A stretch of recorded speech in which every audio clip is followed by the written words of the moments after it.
So when I was in school, I actually, when I had to study, I had to like stop whatever I was doing at the moment, like with my devices, mobile phone, iPad or whatever, and just change my mindset to like, okay, I'm going to study. So take the book, get out and just concentrating on the book.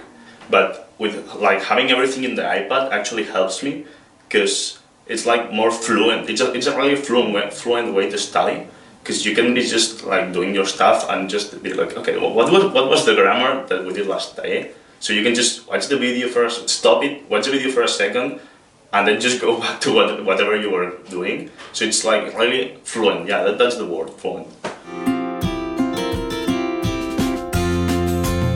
For example, in my case, is that I know no Japanese at all.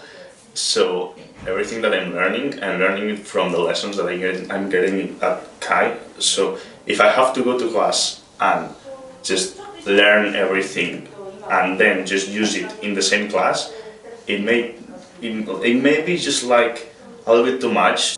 Having studied before class what they are going to teach me in that class really helps me.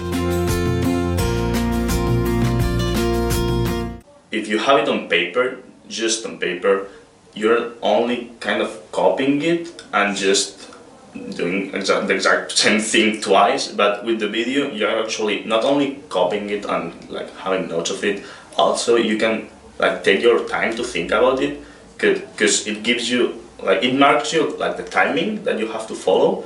And also if you don't understand some point, you can just rewind it a little bit and just take your time to actually think about what you're thinking, what you're writing.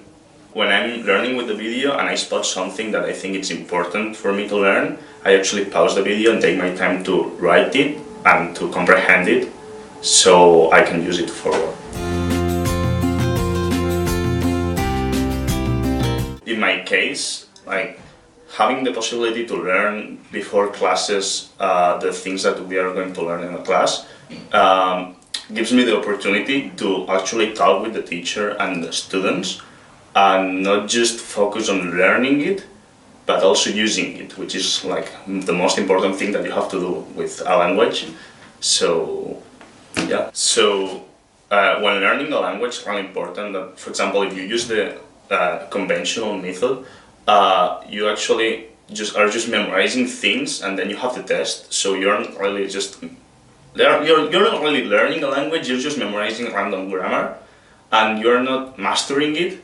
But in my case, for example, because I study like this, I have like videos, I can just take notes of the videos instead of just copying it from a book to another.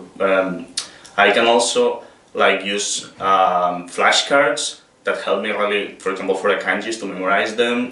I have mini tests, which helps me like, okay, I did this bad because maybe I didn't understand it at all. I have to like check it again.